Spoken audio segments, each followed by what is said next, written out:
Hello student, ये S H M electrostatics या Coulomb's law कह सकते हैं। अब इलेक्ट्रोस्टैटिक्स के अंदर क्या देखना है हमें? S H M. देखो, तो ऑब्जेक्ट होता है एस एच एम में कब होता है? जब उस बॉडी के ऊपर क्या हो? Restoring force. अब यहाँ पे जो रीस्टोरिंग जो force है, F is equal to my x, k x होता है, के एक्स होता है। ये हमारा क्या होता है? एस कंडीशन होती है, बॉडी के ऊपर क्या लगना चाहिए। समझ आ गया?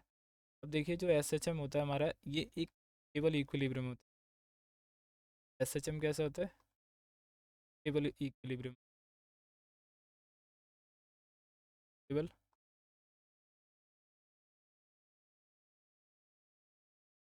जैसे मान लेते हैं यहाँ पे एक बाउल लिया, एक कटोरा लिया, और इसमें हमने एक कंचा रख दिया। यहाँ पे हमने, ये देखिए, तो ये मार्बल रहेगा, ये हमेशा यहीं पे आने की कोशिश करेगा। अगर यहाँ से भी लेके जाओगे तो हमेशा इस वाले कंडीशन में आने की कोशिश करेगा। इसीलिए हम इसको, जो ये कंडीशन है, तो हम स्टेबल इक्विलिब्रियम कहते हैं। समझ गए? जो इसका नॉर्मल होगा और जो इसका मास होगा, इसको बैलेंस कर रहा होगा, इसलिए पे क्या है? स्टेबल है। जैसे मान लो, स्टेबल इक्विलिब्रियम क्या होता है? अगर हम किसी ऑब्जेक्ट को क्या करते हैं, ये पोजीशन से हम, जैसे मान लो यहाँ से बाहर लेकर जाते हैं, तो इसकी टेंडेंसी क्या होगी? अंदर आने की, अंदर आने की चीज़ को हम क्या कहते हैं? Stable equilibrium. अब चलते हैं यहाँ पे, एस एच एम यहाँ पे लगाते हैं क्वेश्चन। अब देखिए, सबसे पहले इसमें क्या है? जो फोर्स है हमारा, रीस्टोरिंग फोर्स है, इक्वल टू माइनस एक्स है। अगर इसको हम लिखें, जो फोर्स होता है हमारा, ये होता है equal to minus x, equal रखेंगे। अब यहाँ से हम एक्सेलरेशन निकालते हैं, माइनस के अपॉन, इतना समझेंगे। अब देखिए, जो एस एच एम कंडीशन होती है, एक्सेलरेशन, एस एच एम, यहाँ पे एक्सेलरेशन होता है, जो एक्सेलरेशन होता है, is equal to minus square x. हम इस कंडीशन से जो यहाँ पे एक्सेलरेशन वाले पार्ट को क्या करेंगे? कंपेयर करेंगे। देखिए यहाँ पे भी एक्स, तो ओमेगा स्क्वायर क्या हो जाएगा? इसके इक्वल हो जाएगा, बट है ए अपॉन एम, और ओमेगा स्क्वायर ये इसके इक्वल होगा। चलिए, तो ओमेगा स्क्वायर किसके कर देंगे? ए अपॉन एम। तो यहाँ से ओमेगा अगर निकालें तो रूट के क्या हो जाएगा? ये एम हो जाएगा। अगर हमें इससे टाइम पीरियड निकालना हो, ओमेगा क्या होता है? पाई बाई टी होता है, पाई बाई टी होता है, और ये क्या हो गया? रूट के।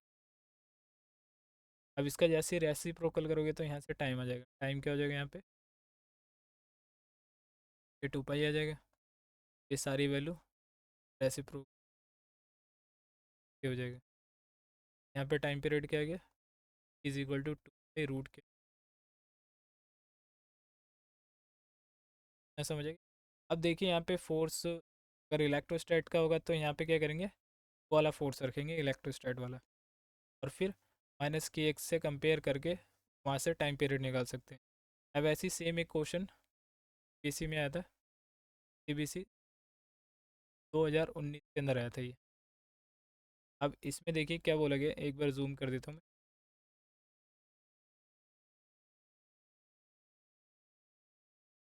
देखिए, ये क्या है? एक सिंपल पेंडुलम है, simple pendulum.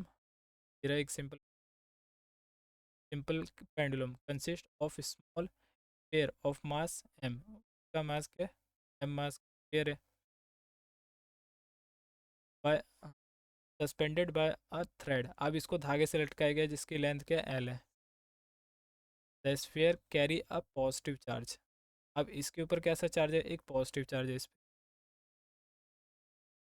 The pendulum is placed in home electric field of strength directed vertically downward. अब यहाँ पे क्या है? वर्टिकली डाउनवर्ड ऐसे जा रही है इलेक्ट्रिक फील्ड, दिखाया गया यहाँ पे, देखिए डायग्राम के अंदर वर्टिकली डाउनवर्ड। ये क्वेश्चन के अंदर गिवन नहीं होगा, हमें यहाँ पे पूरा यहाँ पे जितना भी है उसको डिकोड करके यहाँ पे इमेज के फॉर्म में कन्वर्ट करना होगा। ये समझ आ गया? डाउनवर्ड जा रहा है यहाँ पे electric field. Find the period of oscillation of pendulum. हमें period of oscillation of pendulum निकालना, टाइम पीरियड निकालना। टाइम पीरियड की बात की जा रही है, ये निकालना हमें। Of electrostatic force acting on sphere. अब यहाँ पे इलेक्ट्रोस्टैटिक जो फोर्स है इस स्फीयर के ऊपर एक्ट कर रही है। हम जैसे इस बॉडी को यहाँ से यहाँ तक लेके जा रहे हैं, फोर्स लगेगा। हमारा जो फोर्स इस साइड लग रहा होगा और इसके अपोजिट में क्या लग रहा होगा, रीस्टोरिंग फोर्स। समझ आ गया? अब यहाँ पे हमने क्या कर दिया, neglecting the affect of gravity. हम इस पे ग्रेविटी का जो इफेक्ट है उसको नेग्लेक्ट करके चल रही है। क्वेश्चन में भी बोला गया। अब देखिए कैसे करना है। सबसे पहले यहाँ पे तो इसका रीस्टोरिंग फोर्स साइड में आप कैलकुलेट। देखिए सबसे पहले इसका लेंथ एल है और यहाँ पे पॉजिटिव चार्ज रखा गया। हम इसको यहाँ से यहाँ तक लेके जा रहे हैं। एस एच एम साइड में रखा गया तो एस एच एम ऐसे ही होगा। यहाँ पे पीरियोडिक मोशन बोला गया, find the periodic motion, periodic oscillation का एच एम। अब हम इस बॉडी को यहाँ से इस पार्ट पे हम क्या कर रहे हैं, ऑसिलेट करवा रहे हैं। तो इस बॉडी के ऊपर कुछ फोर्स लेके जा रहे होंगे यहाँ पे। जैसे इस बॉडी पे फोर्स इस लग रहा है और एक फोर्स क्या करेगा, एक रीस्टोरिंग फोर्स है यहाँ पे। अब देखिए यहाँ पे ग्रेव जो इलेक्ट्रिक फील्ड है, इलेक्ट्रिक फील्ड इस चार्ज के ऊपर कहाँ की तरफ फोर्स लगा रहेगी, पॉजिटिव चार्ज होता है। इलेक्ट्रिक फील्ड के डायरेक्शन में फोर्स तो होता है क्यू ई होता है। और यही अगर नेगेटिव चार्ज होता है क्या, पॉजिटिव क्यू ई। समझ आ गया इतना?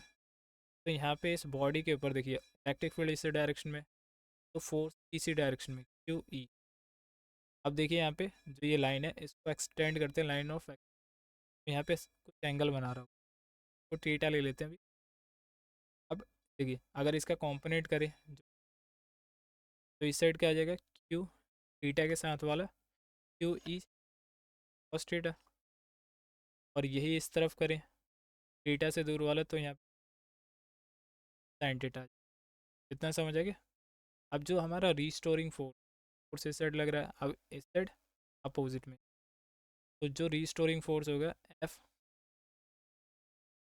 वो किसके इक्वल होगा, minus Q E sine theta. इतना समझ आ गया? अब देखिए जो यहाँ पे ये बॉब है, बॉब या कुछ भी स्फेरिकल बॉल मान लो, यहाँ से इस तरफ जा रहा है तो एक्स डिस्टेंस ट्रैवल करा होगा और कुछ इनके बीच में स्मॉल एंगल बन रहा होगा। ये कैसा है, स्मॉल एंगल, थ्रेड के बीच में स्मॉल।